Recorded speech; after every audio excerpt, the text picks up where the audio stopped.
Hello, everybody. Once again, Jose Rodriguez here. My eyes are really bothering me today. My wife got some new eye drops that should help out. What do I have? I have dry eyes. So that is a problem, especially in the summer when we start getting pollen in the air.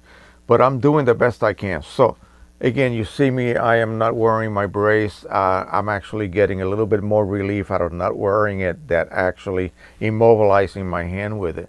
It is very difficult for me to then get full movement of my thumb and this area here. Pretty soon, I'm going to make that appointment, hopefully, after we get back from vacation with Nathan down to Disney World. That'll occur in about another 2 weeks. The 18th is when we're leaving. But I'll make the appointment for the shots. I'm avoiding it as much as I can, but I know I will have to do that.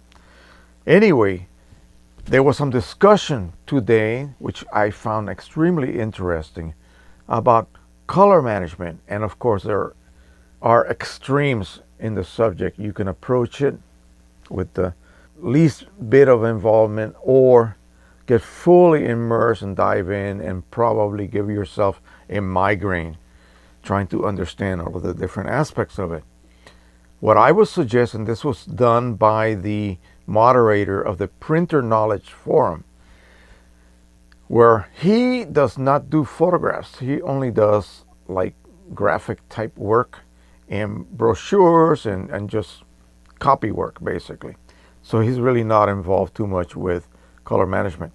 And it's basically what I always have said. When you get your printer, make sure that you set it up first with one of those standard images. Make sure that the printer can generate a reasonably good reproduction of that standard image. How do you know it's good?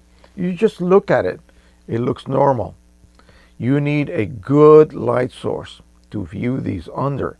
Not just your regular yellowish tungsten bulb, not just your greenish fluorescent bulb, but a proper bulb with the correct color temperature.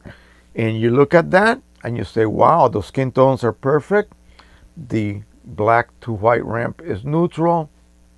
So far, so good. You look at all of the other identifiable images. These are images of common objects. And you determine whether they look normal to your eye or not. More than likely, it will look just fine, assuming on your driver all you did was with a Canon printer you chose photo printing, then the correct paper. They will provide you with some free paper, so use that paper initially. You will be using OEM inks, original inks.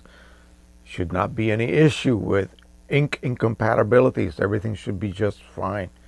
And then you just choose the quality, paper size. Of course, it'll more than likely be either A4 or letter size, depending what part of the world you live in. And you print it and you look at it, and it should be just fine.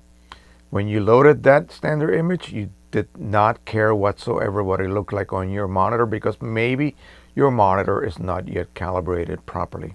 Out of the box, it will not be, regardless of what anyone says or any claim from any monitor manufacturer.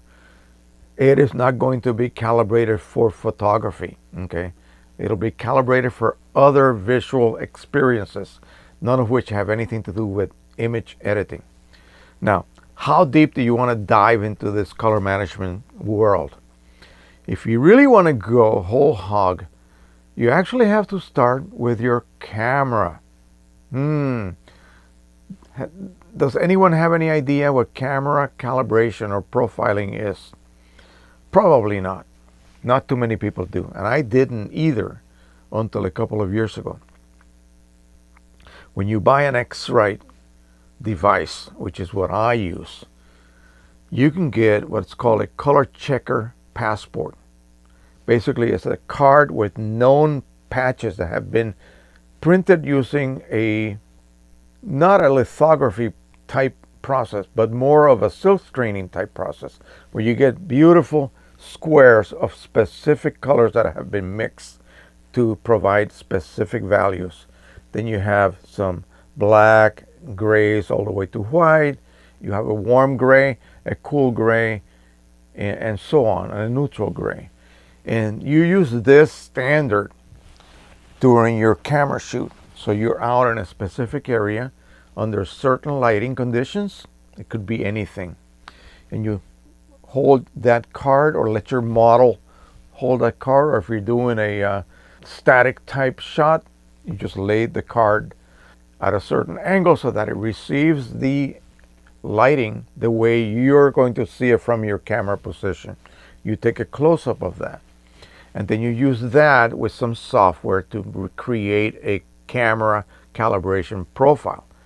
Why do you need that? Well, your sensor is just like your printer. Printers by nature cannot linearly produce perfect reproductions of values being sent to it. So you are receiving color values through that lens. The lens alone imparts a certain color to the light as it passes through. Then the sensor is going to see it, and it's going to try to translate those signals, those light signals, RGB, into code that will reproduce as certain colors. Well, there are many errors that take place. Certain deep lavenders may look bluish instead of purplish. Certain reds may look pinkish instead of red, and so on. Greenish objects that are nice neutral green may look cyan, a little bit cyan, may look a little bit yellow.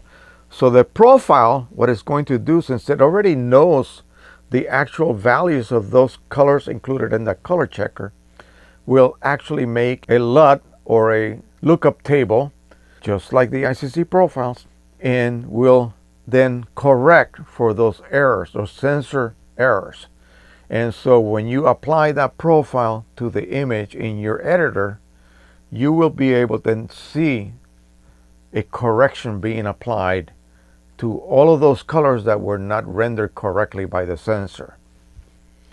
It's a little bit involved, but it is a system that will then allow that lens camera combination to produce as true a rendition of what it saw. Why do you want to do that? Well, the typical example is you're shooting a wedding and all of the bridesmaids, for whatever the reason, were wearing deep purple dresses. Ooh, imagine that.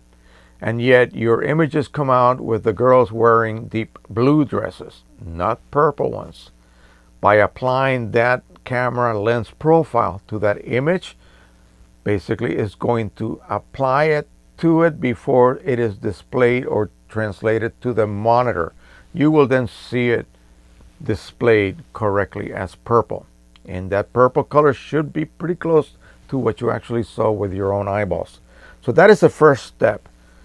You have now an image that is being translated through a camera profile, custom by the way, because it is shot under specific lighting conditions. It could be flash, it could be incandescent light, it could be fluorescent light, it could be sunlight, it could be overcast, whatever. It will apply and correct that image for whatever errors it had. And so now you're beginning with a corrected image through that particular camera profile. Now your monitor has to be able to display those colors correctly. So that involves calibrating the monitor, which means you're going to tell it, again, another lookup table or LUT, to correct whatever values are being sent to it so that they are being displayed. It's going to have to skew some of those colors this way, that way, lighter, darker, to make it display correctly. All right, so that is a second correction that you are making. The first correction was to correct the file coming out of your camera, and now the second correction is to have that file display correctly on your monitor. Use the word correctly a lot. We're trying to be correct. Did I say correct? Yes. I will continue to say correct through this whole dissertation. Anyway, so now you have a monitor that displays black to white, neutral and linearly, and RGB values and mixed values correctly. Now you can rely on that monitor so that you can do your edits. And your edits may be pretty large or may be extremely delicate and gradual. Why does that matter? If you do a delicate edit or a very tiny amount of a shift of a certain color, well, you want it to be correct. If your monitor is off, it makes no difference whether you shift a color this way or that way slightly. is really not going to matter because your monitor was incorrectly displaying those colors in the first place. Once you assure that that is the case, that you are now not only corrected your camera output and your monitor display, now you can then send that to the printer, and you need to create an ICC profile so that the third entity here, the printer, can take those values that are being sent to it. They are actually filtered through the ICC profile, and the printer can say, well, how am I going to mix cyan, yellow, magenta, and black, and light versions of cyan and light versions of magenta, and produce a print that contains colors that are correct and matching the values that you sent to me. That's what the ICC profile does. It actually tells the printer, okay, I know that you only have basically 6 colors, right? It may have some grays included in there, but basically 6 colors. And how do I tell you how to mix those colors in order to produce as good a rendition of all of the values I'm sending you? All right. So it has to know what the inaccuracies of these colors, these inks, are in the first place. All right. Magenta is not just magenta. Cyan is not just cyan, and yellow is not just yellow, and black is not just black. Some blacks have different types of hues. So all of these differences is what is taken into account when you create a profile. You print out some charts, known colors, you scan them. The scanner will determine the differences of those printer patches. Do they match the original value? Oh, yes, they do, or oh, no, they do not. How do I correct from that? So it creates this huge list of corrections. That's what the ICC profile is. It's a list of corrections and instructions to the printer so that the printer knows what to change in order to attempt to reproduce the values being sent to it as accurately as possible. Did I give you a headache yet? Yes. You can really get really deep into this to the point where it just drives you nuts and you lose sleep trying to make sure that you match your monitor perfectly and all of that, and that every single color is perfectly reproduced. Well, I'll tell you a little secret, and you will be able to sleep, and you will not go crazy. You will not have headaches. It's impossible to do. Okay? It is totally impossible. You can get close. How close is good enough close? Well, like I said in many other videos, I can send images that I edited to my P800, my Pro 1, my Pro 10, Pro 100, 3880, R3000, whatever. And I know they are going to print. Do they match my monitor 100, 1000%? Of course not. But they are what I wanted to have printed. They come out the way I wanted them to come out. And often I have to go back and maybe make a little tweak. And maybe one try is all I need sometimes.